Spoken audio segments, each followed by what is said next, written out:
Anybody here? Okay, we've got about half a semester's work to do in an hour. Can you hear me in the back? Do you want to? Well, as long as you're here, you might as well hear, right? Okay. The topic for this semester is the real topic is the teacher's role in the development of social competence in young children. So I'm going to have to go fast because it's really a 3 or 4 day topic.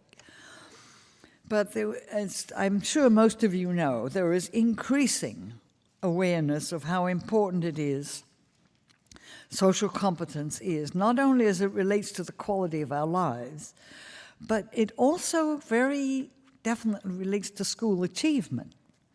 For example, the research now in the US and some other countries shows that good social development predicts staying in school, working hard in order to stay with one's peers. And even in one of the Scandinavian countries, they interviewed 15-year-old boys, and they said, oh, I hate school, but that's where my buddies are. So social relationships have an awfully powerful role in all of these things. There is, of course, as you probably know, evidence in the US research that children who fail to learn how to develop positive relationships with their peers drop out of school without finishing. We have a very high dropout rate. Research also suggests that social competence must be achieved, at least a basic level of social competence must be achieved by roughly about the age of 6. After that age, it becomes very difficult to change a child's definition of itself, social self.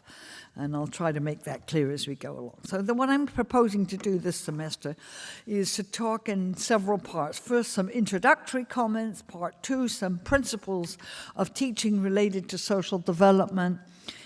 Part 3, some general techniques. And if there is time for part 4, some specific strategies to use for working with children and helping their social development. But I definitely want some time for questions, so please don't hesitate if you have questions. Okay, so part 1 then, I've just called it Introduction, and just a few points. Number 1, there is a wide variety of social difficulties in young children. Now, maybe you haven't run into them yet, maybe they don't occur in this part of our country, but you probably have heard about them. Number 1 is what we call, technically, insufficient impulse control. Another way of defining it is the kid you wish would be absent but never is. But you may not have had that experience yet. But it takes perhaps 5 or 6 years for young children to have enough impulse control to enable them to engage in many different kinds of social behaviors. For example, turn-taking. By the way, most people call it sharing. It isn't. It's turn-taking, but we'll come back to that in a little while. But that's a basic of all social interaction. Negotiation, of course, is another one. Compromising, resolving conflicts, and so on and so forth. Many competencies involved in social competence. It also includes what has now become called emotion regulation. Again, this is about the ability to postpone acting on your first impulse and responding to what's called a lower or second level impulse. And even adults have, maybe you haven't, but haven't you ever been with somebody, maybe it's a mother-in-law or maybe it's a teaching colleague, and you wanted to say, for God's sake, you're not going to say that again, but you don't. You say, I see what you mean. It's called impulse control. A child might become angry with another child about wanting to play with a certain toy or object. His first impulse or her first impulse might be to take it away from the other child or even hit the other child. But part of growing up is learning to resist those kinds of temptations and instead to express how you feel verbally, ask for a turn with something, negotiate with the other child, and so forth. Another aspect of social development is called relational aggression. That's a new part of the vocabulary in the research. While boys are observed usually to use physical aggression, females, even young ones, maybe not in this area, but some parts of the country, even young ones tend to engage in what's called examples of relational aggression that's like telling a story about another child that doesn't flatter the other child, or spreading a rumor about another child. Have you ever heard of anything like that? Even here in this part of the country? Yes.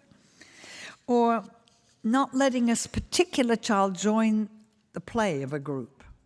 That's also what's called relational aggression, and apparently can be seen quite early and has to be addressed. The second type of problem, have I got that right? Well, anyway, another type of problem, yes, is called, with boys, bullying, but with girls, it's called bossiness. I don't know if you've seen any of that yet. But these are children who are capable, if not glad, to make other children do what they don't really want to do, or to stop doing what they do want to do. And it refers to a kind of intimidating other children and teasing them, and often also even, when they get older, not the preschool years perhaps, frightening them. There's nothing new about this, but it is serious and can make the victims of bullying or bossiness quite miserable. The pattern of behavior usually starts early, around the age of 4, surprisingly early. There are some young children, by the way, who enjoy making other children feel and look powerless. And it's so interesting that some of the research shows that a kid who is a bully or bossy doesn't bother unless there's somebody who can observe them being successful at it. And one of the things we've seen is that these bullies and bossies seem to have a need to feel powerful or to be seen as powerful and provoke incidents in which they can exhibit their power, but they also only pick on somebody who resists slightly.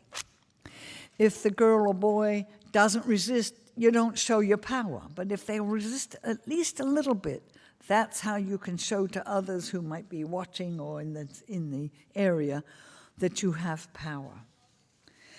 Anyway, in boys it's called bullying, but in girls we usually think of them as bossy. But it's also, as I said, relational aggression, as distinct from physical aggression.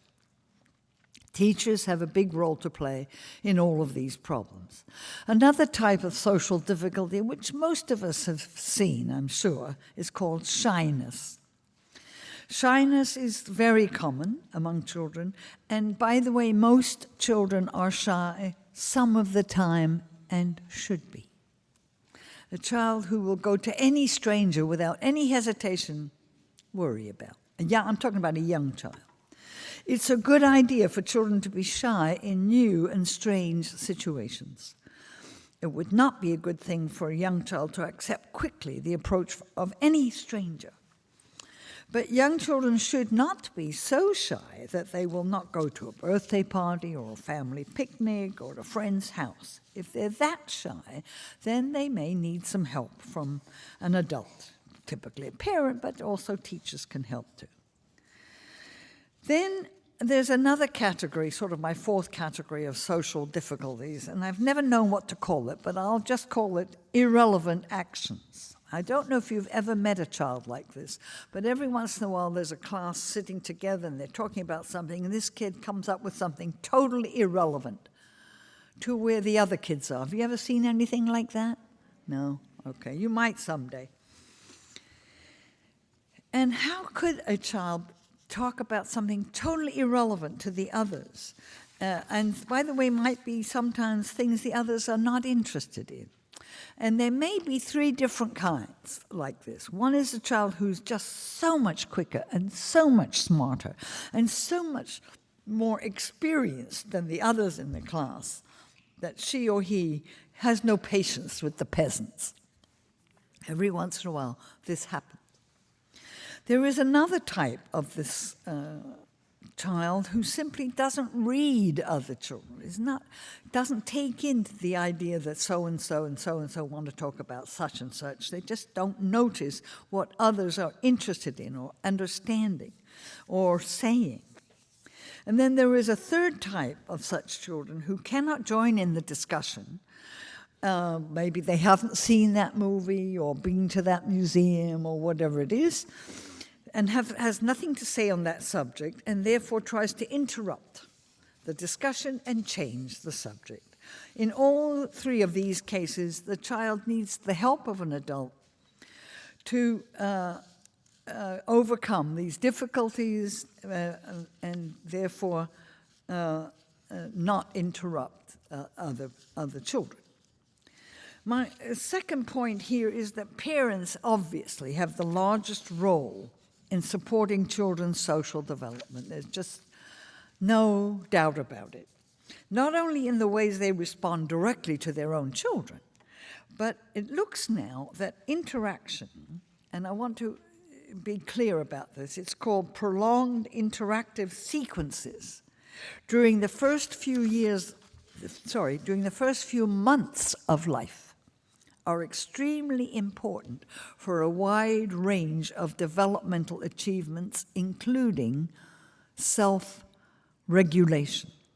And try to imagine this. You're holding a baby, you're a granny like me, and you hold a baby. Maybe the baby's 3 weeks, 4 weeks old. And maybe you sing to the baby. Even I would do that because they're still not very clear about perfect pitch. Everything in the baby slows down. Breathing rate, heart rate, pulse rate, except information processing. But if you don't change what you're doing, saying or singing or making a face, the baby turns away, causing you to change your behavior. And what we now have is evidence that experience, not every minute, but frequently, of these kinds of sequences in which each participant, the mother or grandmother or whoever, and the baby, responds to the other. The best example is, by the way, the technical term is sequence of interrelated, or no, I've got it here somewhere. But, this is the correct term: continuous contingent interaction. And I'll say it again: continuous contingent interaction. The best example of continuous contingent interaction is a conversation in which each participant's behavior is contingent on the preceding one. Doesn't necessarily mean you say anything. Maybe I say, "Hey, good to see you," and you smile. And then after you smile, I might say, "Where have you been lately?" And you might say, "Oh, nothing special." But the point is the sequence, at least a sequence of about 6 incidents, are in which each participant's behavior, whether it's a nod or a smile or whatever, each participant's behavior is contingent on the other one's. And that they have now some evidence that frequent experience of these sequences in the first 5 or 6 years of life promote the development of the connections between the midbrain, where emotions are, and the frontal cortex, where reasoning, thinking, planning is. Everything can be overdone. And I don't know if you're too young probably to remember, there used to be huge amounts of research about people, even teenagers brought up in orphanages, being dumb. And it wasn't because they were born that way. It's because all they had a meal, they had their clothes changed, they had a bath, but nobody interacted with them in a continuous sequence of interactions. So that prevented the development of cognitive skills of a whole variety. So again, in terms of brain development, this continuous contingent interaction from very early on and sufficient frequency, not every minute because you'd go crazy, but sufficiently frequently causes the development of the reasoning, thinking ahead, and so on, a whole lot of intellectual competence. And I want to say, as you know, parents also have a tremendous role as models of social behavior. And think of this if you can. Let's say dad comes home from work and mother's busy cooking or something. And he says to the mother, oh, by the way, I invited my office mate to come and have dinner with us on Friday. I hope that's okay. And the mother says, oh, yeah, sure. And then the father says, but when he's here, please don't use the word, I don't know, Republican or something. And the mother says, oh, I know, I understand that. Now, it's the content of the interaction is not important. What is important is that children in the area who hear these conversations get a sense of the model of anticipating how someone else might react on Sunday or whenever. Or the mother might say to the father when he comes in, hey, my mom's coming to have supper with us on Sunday. And the father says, oh, okay. And she says, now look, please don't tell him what we've been talking about so-and-so. It doesn't matter what it is. What is important is that children pick up a lot from observing adults, not just from instruction, but adults as models.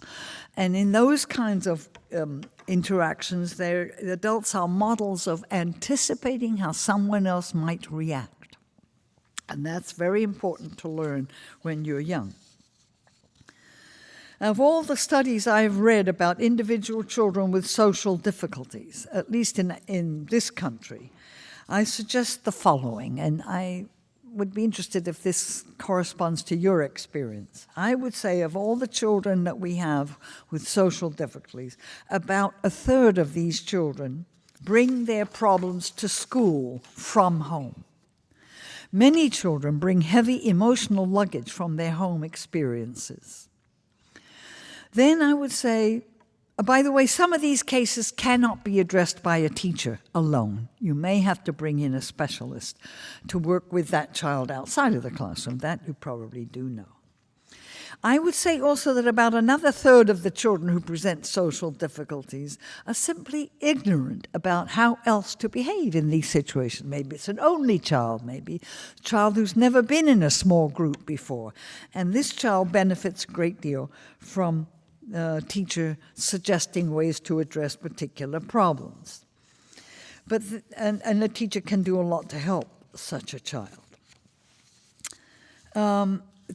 About another third, though, of the children, now it wouldn't happen probably in this part of the country, but believe me, I've seen it all over the U.S., and I've been in all 50 states, most of them many, many times.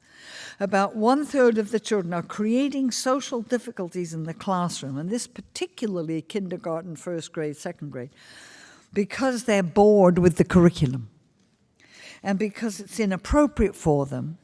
And so they try to make the environment interesting in their own ways. But that I don't think happens here in the preschool period. All right, I'm at part 2, so cheer up. I'm going to talk about some general principles of social development. And number 1, and we're going to use the, hello? I'm going to use the, wait a minute, go back on that first. I'm not ready to put it up yet. That. I want to talk to you about what's called the recursive cycle. And it goes like this, just a minute.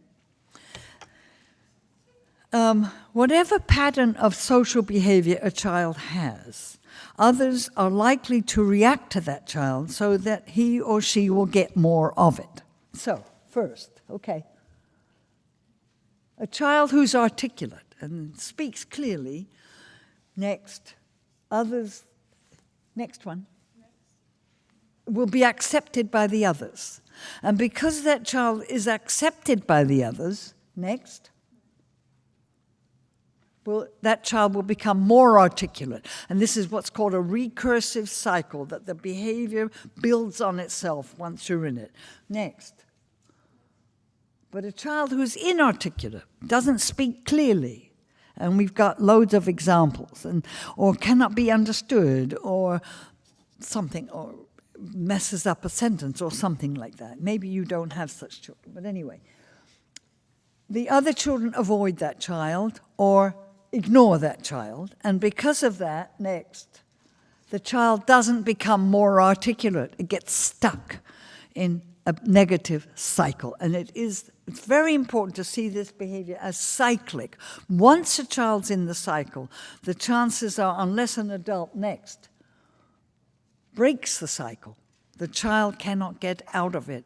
In fact, one of the things we know is that once a child has been defined by his peers as unlikable, and somebody comes along and likes him or her, that child is going to wonder what's wrong with you. And that even has happened to older children, 9-year-olds, 10-year-olds, who've had a lot of difficulty in their social relations. And the teachers come up to that child and say, well, I'm glad you're here. That kid says to himself or herself, what's wrong with her? Because the definition of the self builds in the first 5 or 6 years. And that's why it's so important to break the negative cycle. Okay, I don't think there are any more, are there? Okay, turn that off. Again, remember that the child cannot break the negative cycle by itself. An adult must break it, and it must be broken early. If we try to help a child who is 3 or 4 or even 5, we can help in a matter of 1 or 2 weeks. If we wait till the child is 12 or 14, it's too late.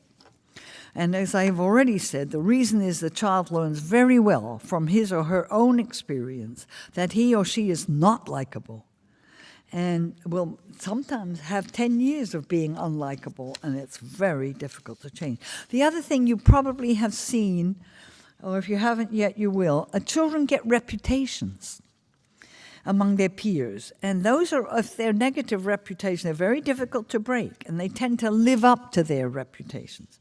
For example, a child who has developed a reputation of being funny would rather die than not be funny, because that's her or his definition. So, and there is some evidence, and not enough, because we haven't got enough data on this, that a child in let's say a 3-year-old class or a 4-year-old class whose behavior is very immature for that age group is avoided by the other children because they think it's catching. And so if you've got a child who's very much like a baby, although the class is mostly 3- and 4-year-olds, that child needs help to overcome that sort of stereotype. My second point here is what I call optimal teacher intervention. Conflicts among children are inevitable and cannot and should not be completely eliminated. Teachers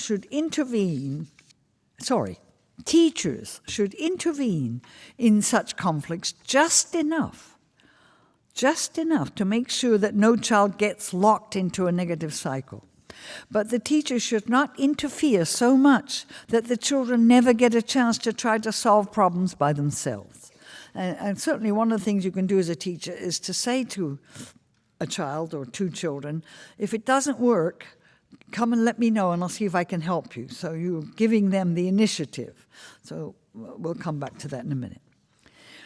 The teacher only knows what is optimal by observing closely what's happening in the class or in the playground, and must make decisions about when to intervene and when to stand back and see if the kids can solve the problem by themselves. And by the way, I don't know any way to guarantee that you'll make the right decisions. As you all know, if you're teachers of young children, you daily make decisions, and you can't guarantee they're all right. Most of them are, but okay. Number 3. Social conflicts can be seen as opportunities for teaching, not for preaching, not for lecturing, not for scolding. These strategies, preaching, lecturing, scolding, are not developmentally appropriate for the young children that we are concerned with. Teachers often think that social difficulties are just misbehavior that gets in the way of more important things. But I think it's probably more useful to see these moments as opportunities to teach children alternative ways of solving their peer group problems. Better for the teacher to present options to the children with which to solve the problem, options they can try. Well, why don't you go back and say to so-and-so, I'm waiting for a turn, let me know when you're ready. And you say to the child, if that doesn't help, come back and we can talk about other things to try. And that is the way you build in children the disposition to be experimental in social conflict situations, which we all have to be throughout life. The teacher must be clear, not harsh, and serious about this plan. And the children can learn to take the teacher's recommendations seriously. You say, all right, I know you're having trouble getting a turn with something. I can understand that must be very annoying. But I suggest you go back and you say to Peter or Jane or whatever, I've been waiting a long time for a turn. I'll wait 5 more minutes and then let me know if, then I want my turn. And you say to the child, you add, if that doesn't help, come back and we can talk about other things to try. If the child does come back and say it's not working, then you can really intervene. But it's always a risk to over-intervene. Number 4 in my list here is what I call respect for children's feelings. I suggest, of course, that it helps development when adults accept the child's right to feel what he feels or she feels, even though they cannot act on those feelings. And here I often think of this as an important distinction between being understanding and being indulgent. And this is one that I learned from my eldest son, who's now old, but he's got twin sons who are 21. But there was a time when they were 3. And I'm a twin, so I know a lot about being a twin. But anyway, but the thing that always amazed me was how these 2 kids could manipulate their father. And he wanted to be loving, caring, which he is, and understanding, but it turned out that what he actually was indulgent. There's a distinction. And they would say, one of the boys would say, but Dad, my friend gets to watch that television show. And then Dad would say, I know, but it's 8 o'clock, it's time. And the other twin would say, but Dad, tomorrow we're going to talk about it. And if I haven't seen it, what am I going to say? And on and on. These kids were smart. They were good at it. And they made him indulgent. Don't be indulgent with the children. Say, I understand, I realize that's going to be awkward. Nevertheless, it's my decision that it's time to turn it off and go get ready for bed or something. And by the way, I think you probably know this, but if not, pass this along to parents, please. Everybody agrees that children need to feel loved. There's no question about that. But what is important, and add this to the parents, they need to feel loved by someone they can look up to. And they cannot look up to an adult they can manipulate. Oh, once in a while, maybe. Once a month, maybe. But most of the time, children value an adult who keeps his decision. And they can look up to that person. And in fact, there's some studies that show that, and I forget, I think it was in the Journal of Ed Psych, where there was a group of 6-year-old boys who were boasting to each other, and there were 3 or 4 of them sitting together, about how strict their fathers were, with a certain kind of pride. Well, my dad would never let me get away with that sort of thing. To help parents with that. You don't have to be nasty to children or unkind or insulting, but you have to say, yeah, I know, it's probably very hard not to have a turn with this or not to be able to have that. Nevertheless, my decision is, and say it. And believe me, the children will appreciate it in the long term. If the child's unhappy with a rule, accept the way the child feels about it, but at the same time indicate they still have to comply with the rule. In this way, the teacher can, again, say, I know you want to do so-and-so. I understand how you feel. That's understandable. Nevertheless, you will have to wait until tomorrow to do that, and so on. All of us have to do things we don't particularly like doing, and we can let the child know we understand and appreciate his or her feelings, even though they still have to observe the rule. Keep in mind that if teachers or parents don't accept the authority that is theirs, they create a vacuum, and that could be, and sometimes is, filled by children, and children are not qualified to control the environment. And by the way, I know I hate saying this, I haven't thought of a better way to say it. I've got to find some different verbs. But what I'm trying to get across is that children you cannot control are very difficult to enjoy. There should be a better, I don't like the word control, but I haven't thought of a better word. But I think you know what I mean, don't you? Yes. Number 5 on my list here is called credibility. It's important for children to see adults as people who usually,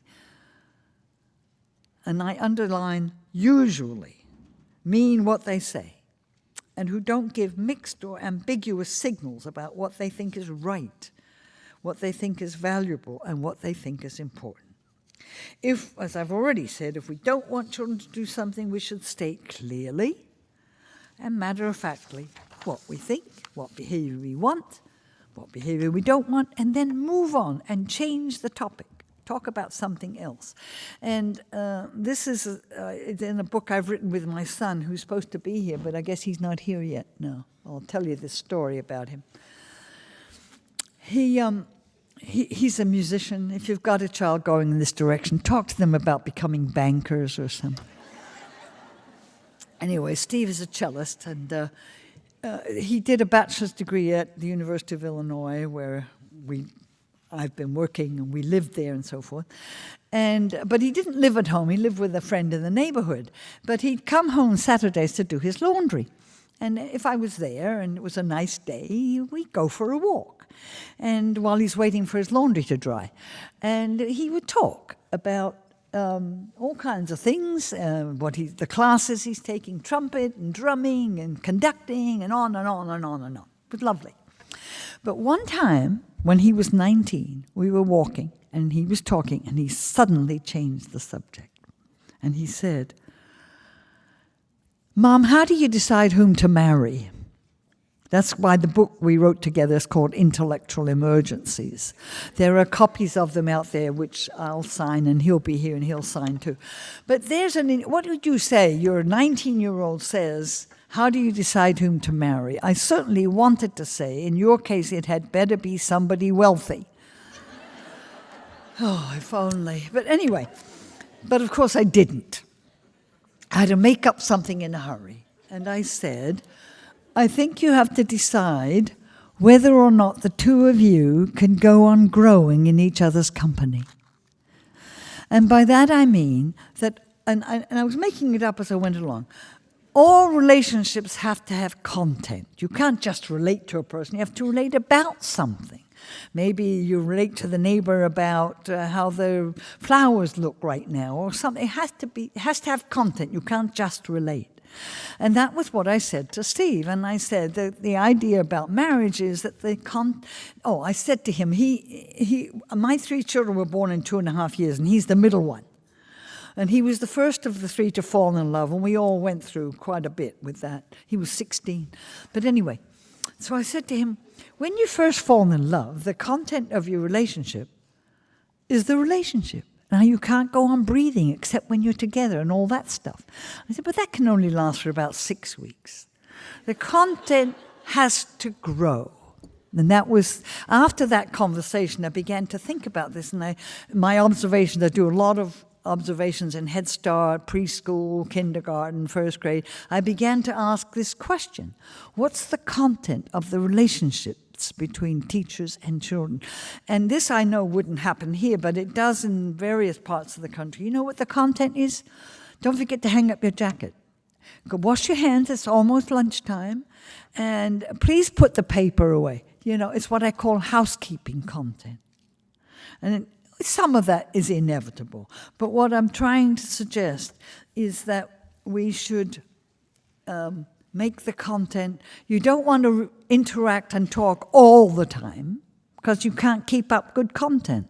But when you do interact, make sure it has some reasonable content.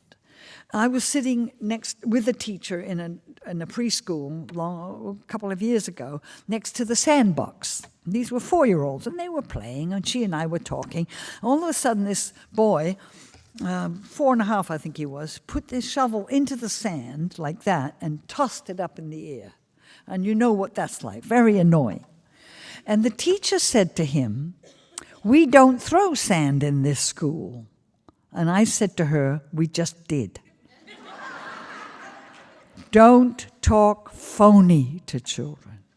Say to the child, "I don't want you to do that." And then change the content. And that's an important point I'm trying to make, is you say what behavior you want, or say what behavior you don't want, but then change the subject. By the way, this can only be done if you've got a really interesting curriculum.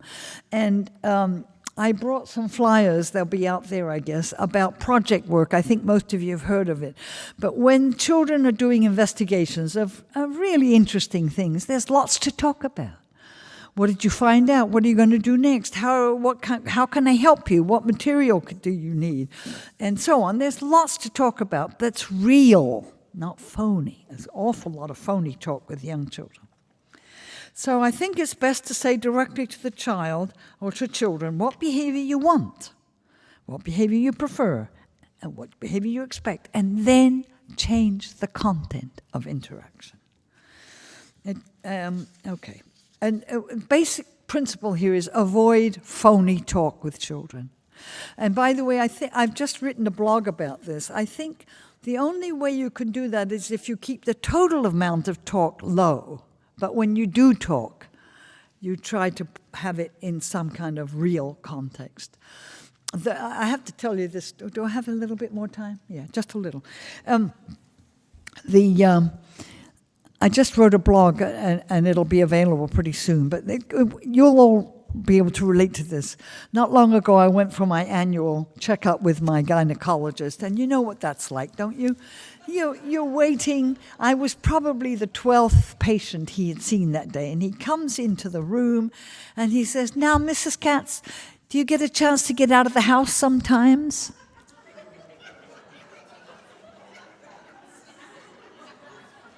Now, I want you to know that I was sufficiently thoughtful not to say, "I just lectured in my 55th country." I didn't.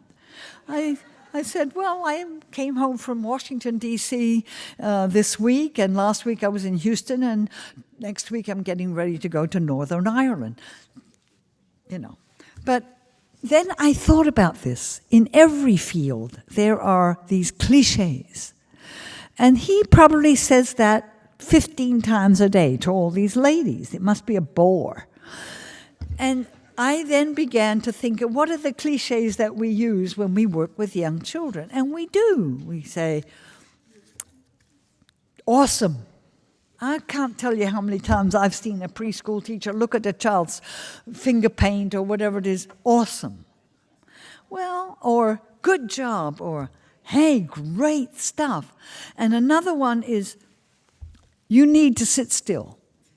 The child doesn't need to sit still. Just say, "Sit still, please," and then change the content. Or another one was, "You need to stop talking." I can't remember. Made up a whole list of these cliches. The problem is when we work with children, we think we have to be talking all the time. If you have to talk all the time, you're going to end up with these cliches that have no meaning. So keep the total amount low, but make your interactions meaningful with real content. And that's not easy. I don't think it's easy with young children. But anyway, I meant to tell you, was my 6th point, and that is all relationships have to have content. So Again, it's never necessary to be nasty to children, to insult them or humiliate them or to be unkind. Obviously, you know that. But it is sometimes necessary to be clear and firm with them. So the teacher should state what she or he thinks and what behavior he or she wants, and then change the subject. Take up with the child something about what he or she is planning to do next or prefers. Got to be real. Don't be phony. And by the way, this is very difficult to do unless the curriculum is rich with content and experiences. That's another reason why the project approach is so important, because the children are conducting serious investigations and about real things, but we don't have time to go into that today. There is a point here, number 7, which I call character definition. We tend to define children's characters very early. We speak of the quiet ones, the funny one, the crybaby, the whiners, the class clown. And I feel very strongly about this, having been all my life, except for the first 10 minutes, a twin. And I was the shy one and the slow one and all these definitions and so forth.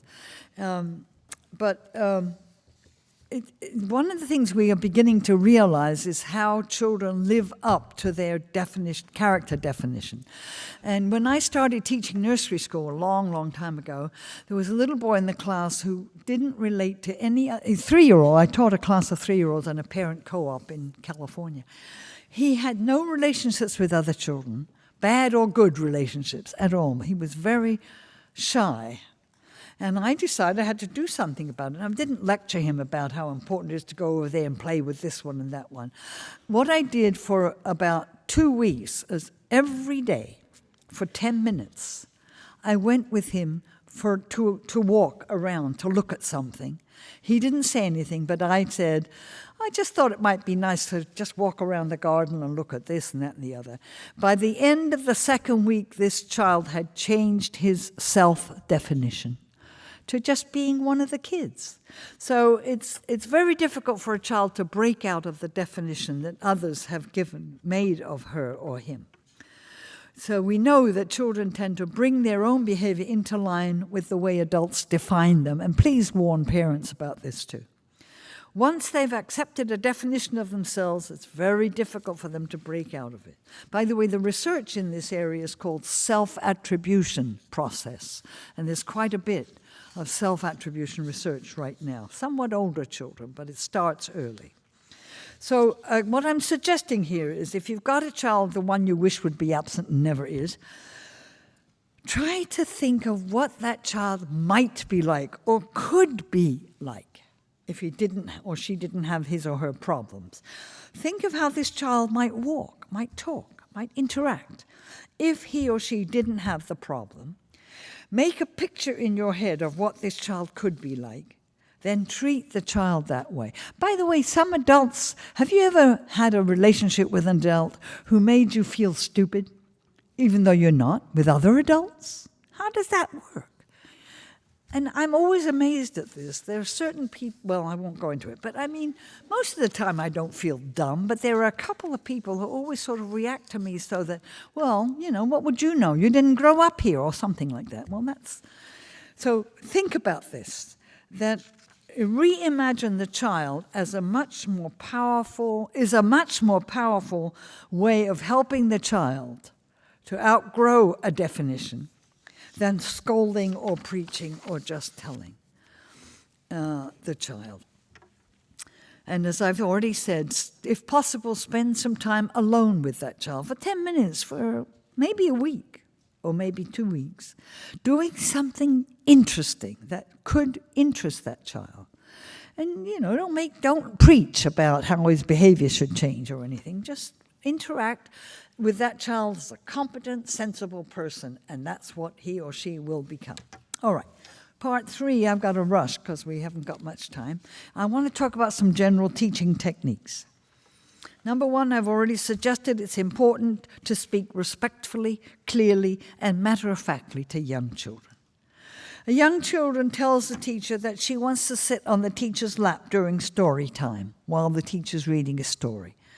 I observed a teacher in that incident one time, and what did she say to the child? How do you think the others would feel if you were sitting on my lap during story time? What's this girl supposed to say? Who gives a damn? I mean, how do you think the others would feel? By the way, that little girl probably did know how the others would feel. Most of the children would know. They just can't postpone their needs or wishes. Anyway, the teacher does not really want to know the answer to her question. She's telling the child no. And what I'm suggesting is don't be phony with children. Just say clearly. The teacher should have said, it's hard to read a story when someone's on my lap. If there's time later on this morning, I'll be glad to try to read to you when you're on my lap. But right now, I can't. That's it. Another example, that 3 children were working at the table cutting and pasting pictures on paper. You've all seen that, I'm sure. And the teacher asked and one child just grabbed the glue from the other child. And that kid who had lost the glue let out a yell. And the teacher said to the one who grabbed the glue, how do you think someone feels when you grab the glue? This kid's not a psychoanalyst. What's the kid supposed to say? Life is full of problems. The teacher's asking the child to be a psychologist or a theorist. Anyway, she didn't really want an answer to her question. It wasn't really a question. If the child does know, and by the way, most children do know how it feels, she could say, look, you know how it feels when someone takes something you're still using. So please remember to ask first. That's it. Clear statement, and then change the subject. If you have reason to believe that the child doesn't know how someone else feels, then you could say, next time this happens, remember to ask first. Check and see if he's finished with the glue. If he says no, then say, I'm waiting for a turn. And then you say to that child, if that doesn't help, let's talk about some other things to try. The principle here is to convey confidence in the child's ability to consider the way a peer would feel and how he or she is working.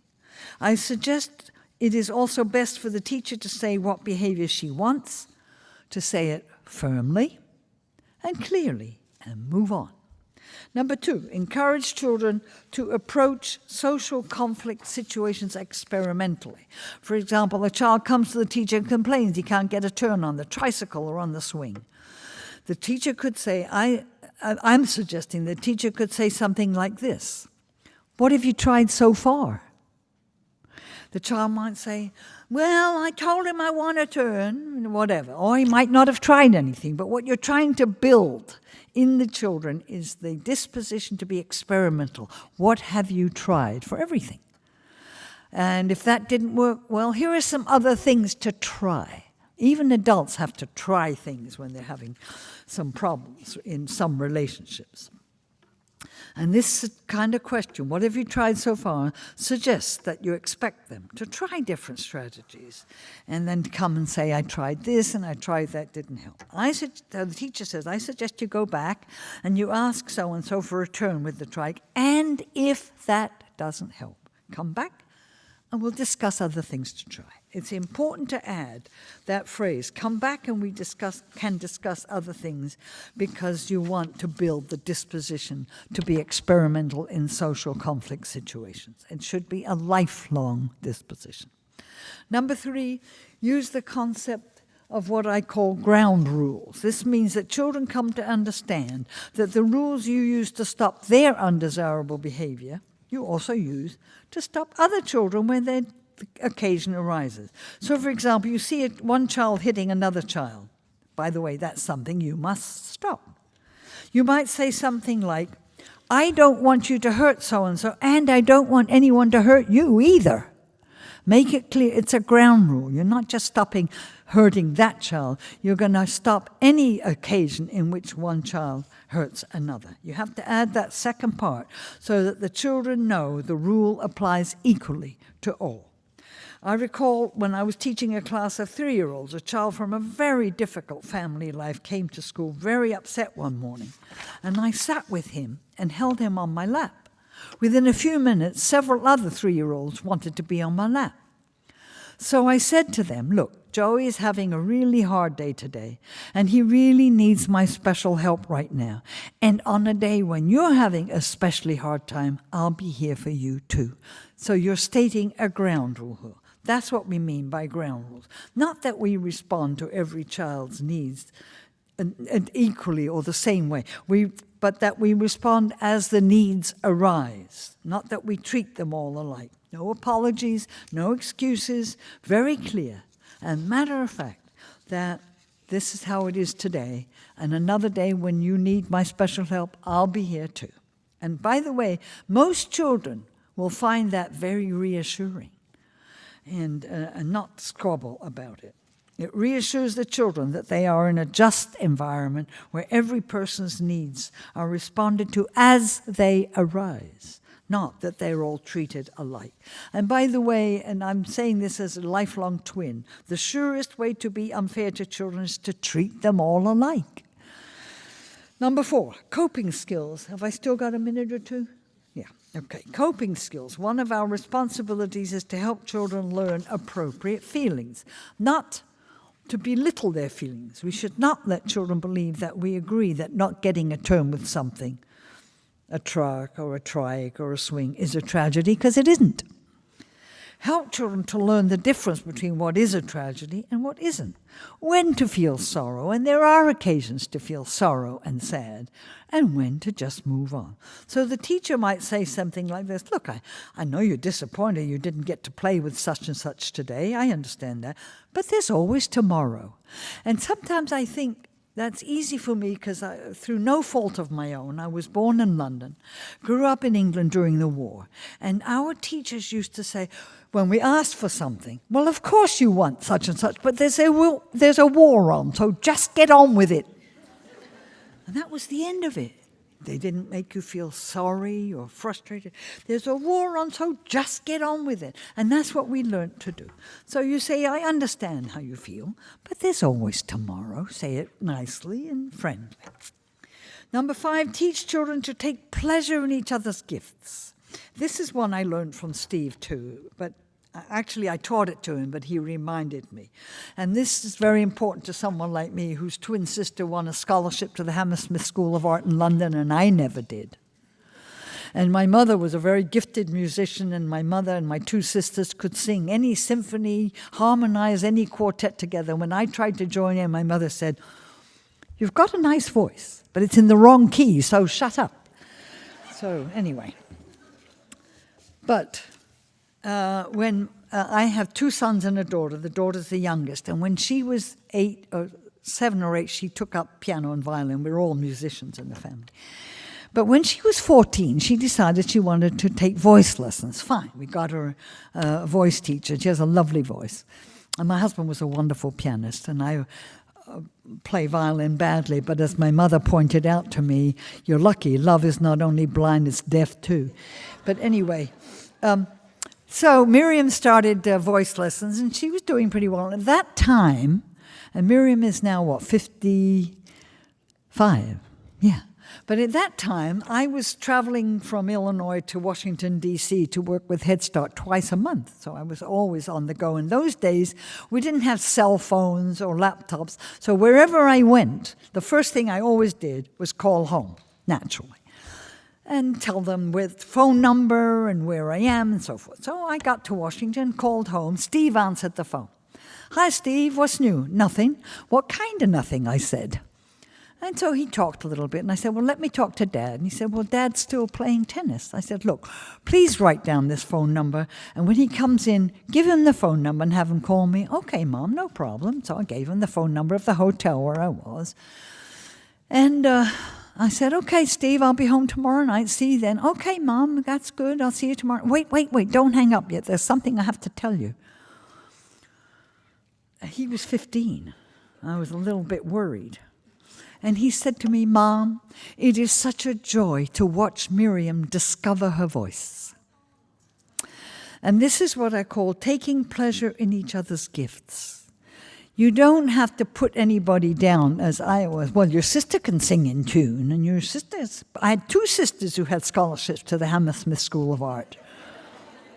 I was the only giftless one in the family. But it's important. And by the way, when we display children's work on the wall, we don't have to display every child's drawing or painting. By the way, it has been recorded by some researchers that kids will actually lie about which picture is theirs. What are you teaching them? To lie about which picture is theirs? We can encourage children to enjoy each other's abilities and say, well, this is what Annie did. I thought you might enjoy looking at it. And the kids can turn to Annie and say, hey, good job. That's what we should be. We don't all, if we were all, by the way, again, as a twin, if we were all alike, you'd only need one of us. So teach children to enjoy each other's gifts and to appreciate them. Number 6, resist 5 minutes? Oh, okay, gotta go fast. Resist the temptation to manipulate behavior by comparing children to each other. Sometimes teachers try to get children to attend to them or to comply with the rules or sit quietly by using phrases like this: I like the way so-and-so is sitting.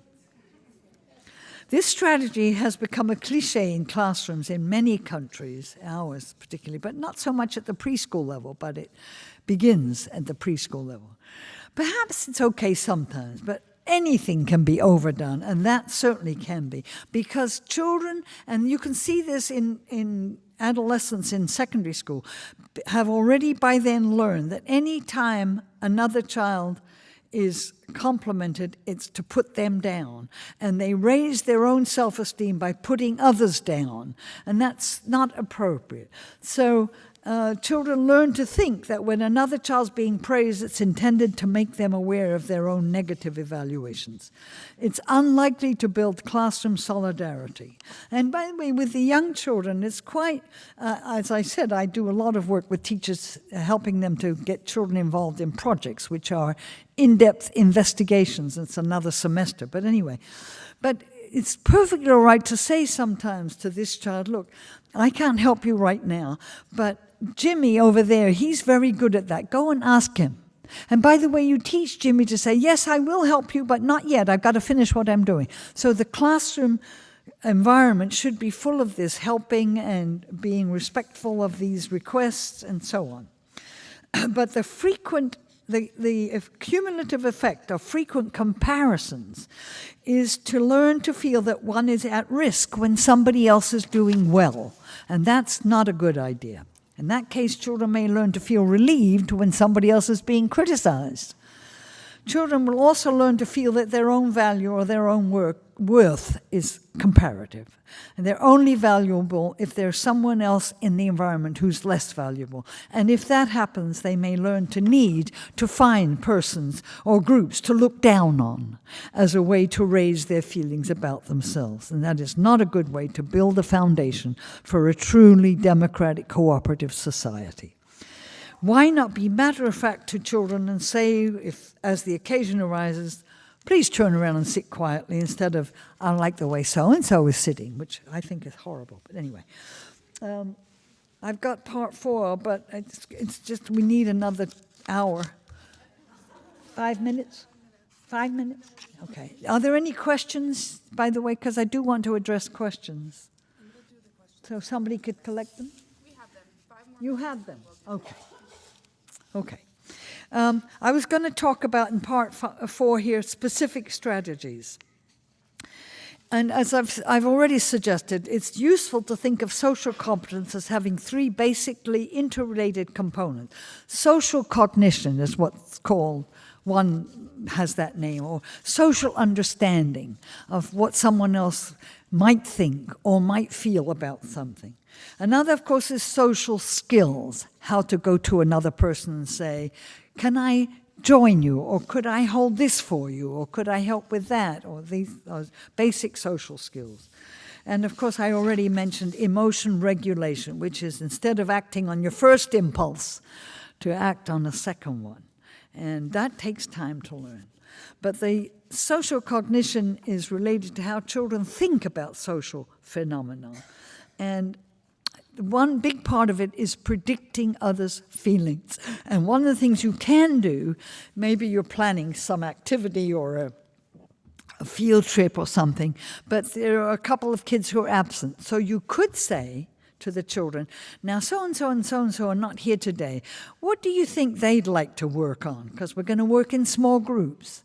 By the way, these kids might not know. The point is you're provoking them to thinking about how someone else, a peer in this case, might think or feel. And that's a very important part of social competence. Interpreting others' actions, anticipating how others might feel, and so on.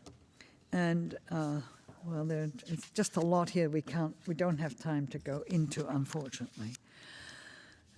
Yes, so the other thing is to alert children to others' interests. And so a kid might come to you someday and say, hey, yesterday my dad took me here, or my mom went with me there, and we saw such and such. And you say, hey, you know, Annie told me she did that too. Why don't you go tell her what you just told me? I think she'd find that interesting. You've got to be real, not phony. And by the way, if you're taking any notes, please write this down. Never be phony with children. I think they see through it anyway. But alerting children to others' thinking and others' interests. You know, it's interesting what you just said. So-and-so told me he's interested in that too. Do that, but it has to be real. I don't know. I think I'm going to stop and just do the questions now because there's too much to go into. Okay, but it is a very, very important part of our work, the development of social skills. Oh, okay.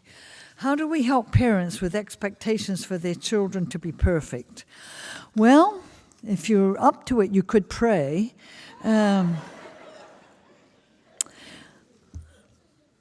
I don't know. I mean, I think it depends a bit on the parent, but one of the things you might want to do is to reassure the parent that you've had a lot of experience, many children go through this phase, be patient because that your daughter or your son will get better. But you've got to be serious about it, but it doesn't always work. I'm sure we all want all of our children to be perfect from day one, but it doesn't work anyway. What do you do with children ages 5, 6, 7, and 8 to get them to understand the notion that not every child grows up with the same background? I'm not sure I know what the question is. By the time children are 5, 6, 7, and 8, they certainly should be aware of the fact that children come from a wide range of backgrounds. Have you got children who haven't got that understanding? It's very... but anyway, certainly in group discussions and on the right occasions, you might say to the children, well, not everybody's been to this museum. Not everyone has heard this story. Some children have, some haven't. Make real opportunities to indicate some things are what other children do, others don't. And so that the idea that there are individual differences becomes understood to be quite normal. But a lot depends on the parents, I must say. If a child, female, continues to speak aggressively to another while the other says nothing, can the teacher intervene? Yes. You can intervene. You can say to the child who's being aggressive, I don't want you to talk to so-and-so that way. It's annoying. If that doesn't stop, then you really intervene and you say to the child who's being spoken to aggressively, tell her that you don't like it. And if that child is meek and shy, stick around and explain to the child on the right occasion. Don't overdo it, but anything can be overdone. Next time somebody talks to you that way, here's what you can say. Or, and you give them an example, like say to that person or to that child, I don't like the way you're talking to me. And then you might say to that child, if that doesn't help, let me know and we'll see what else to try. And please use that phrase. If that doesn't work, if that doesn't help, let's talk about other things to try. It should be a basic disposition for all of us. Because there are always situations we've had no experience with that we want to, we have to have the disposition to try alternative strategies. Some will work, some will not. It's a big topic, and a very, very important part of our work with children is to strengthen their social competence, ways of interacting with others competently. So work at it. Thank you. Sorry, you're not done yet. How do we help parents to see school as a preparation for real democracy? Is that the question here? Yeah. Good luck. I honestly, I do worry about this because, and I must admit that I was thinking about that this morning. Maybe I'll send you off with an annoying idea. That's what I'll do. I never, ever read fairy tales to my kids. First of all, I hated them as a child because they were always about blonde girls who were lovely and all that nonsense and magic. I always wanted to know how things work, what they're made of, where they come from. My mother complained bitterly that I was born with a question mark on my face. Well, it wasn't my fault, but anyway. So keep the fairy tale stuff low if you can't think of anything else to do. Because what I think, and that's why I do a lot of training with teachers of how to do project work. With children, investigate things around them. Where they come from, how they work, who does what. And actually, Dewey started this way back in Chicago, and he was involved with the University of Chicago Lab School. And most of the kids in the school were what we call faculty brats. You don't know what that is, do you? Yeah. Well, they're pretty privileged children. And one time, he heard a small group of about 5 boys arguing with each other about who had the nicest fountain pen. And he said to his colleague, these children haven't a clue where their bread comes from. And that's how they got started on getting children to investigate, literally do research about where things come from, who does what, how it's made. And our kids, all of us depend on so many people who are almost invisible. I remember the last time I was in Trinidad, and I've been there a number of times at the university, and the dean, I'd been lecturing at the university, and the dean drove me out to the airport. And they don't have highways like us. They have major roads, of course. But there had been a terrible accident at an intersection where cars crashed and somebody got seriously hurt because one of the traffic lights was broken. Whoever is responsible for our traffic lights is also responsible for lives. They're very important. One of the things, that's one of the reasons why I emphasize project work. Children should deepen their understanding of where things come from, how they work, who does what.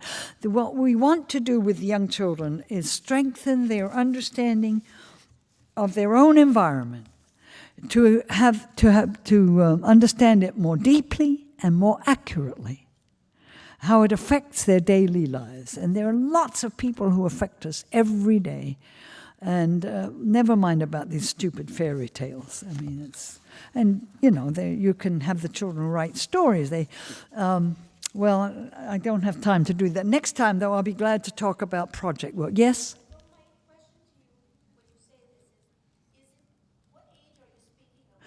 The projects, you mean? You can start projects with, some people are, you can listen to what they do in Reggio Emilia. The kids study things around them all the time.